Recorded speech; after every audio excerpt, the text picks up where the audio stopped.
আচ্ছা, চিংড়ি মাছকে আমরা সবাই জলের পোকা হিসেবেই জানি, কিন্তু এই জলের পোকা চিংড়ি মাছ কার কার ফেভারিট? আমার তো ভীষণ ফেভারিট, আর আমার চিংড়ি মাছ খেতে খুব ভালো লাগে। আর চিংড়ি মাছের মালাইকারি হলে উফ, আর কথাই হবে না। কিন্তু দেখো, চিংড়ি মাছ আছে কিন্তু কোনো উপকরণই নেই ঘরে, কিন্তু তাতে কি আছে, খুব সহজ পদ্ধতিতে আজকে বাড়িতে কিভাবে তোমরা চিংড়ি মাছের মালাইকারি করবে সেটাই তোমাদের সাথে শেয়ার করবো। তো প্রথমে চিংড়ি মাছটা খুব পরিষ্কারভাবে কেটে নিতে হবে। ভিডিওটা দেখো যেভাবে আমি কাটছি।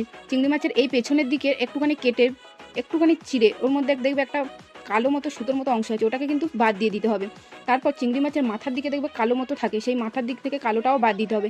তারপরে চিংড়ি মাছের লেজটা একটুখানি কেটে নেবে, এবং এরকমভাবে তোমরা সব চিংড়ি মাছগুলো কেটে নিও। আমি এই একইভাবে প্রত্যেকটা চিংড়ি মাছ কেটে নিয়েছি। তোমরা ভিডিওটা কিন্তু ভালোভাবে দেখো, চিংড়ি মাছগুলো ঠিক এইভাবেই কিন্তু পরিষ্কার করে নিও।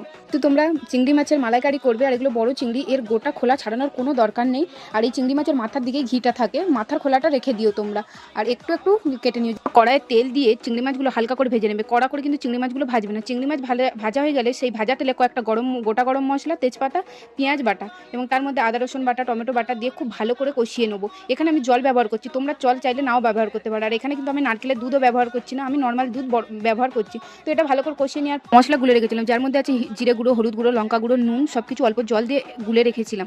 গলার মশলার মধ্যে তোমরা পোস্ত বাটা, সর্ষে বাটা এবং কাজু বাদাম বাটাও ইউজ করতে পারো। আমি তো আগেই বলেছি এখানে আমি কিছু ইউজ করবো না, মাত্র দু একটা উপকরণ দিয়ে খুব সহজে ঘরেতে বানাবো, তাই আমি কিছু ইউজ করছি না। তারপর সেই মশলাটা দিয়ে ভালোভাবে কষিয়ে নিয়ে তার মধ্যে আমি একটু জল অ্যাড করলাম। আমি আগেই বলেছি এখানে তোমরা জল নাও দিতে পারো।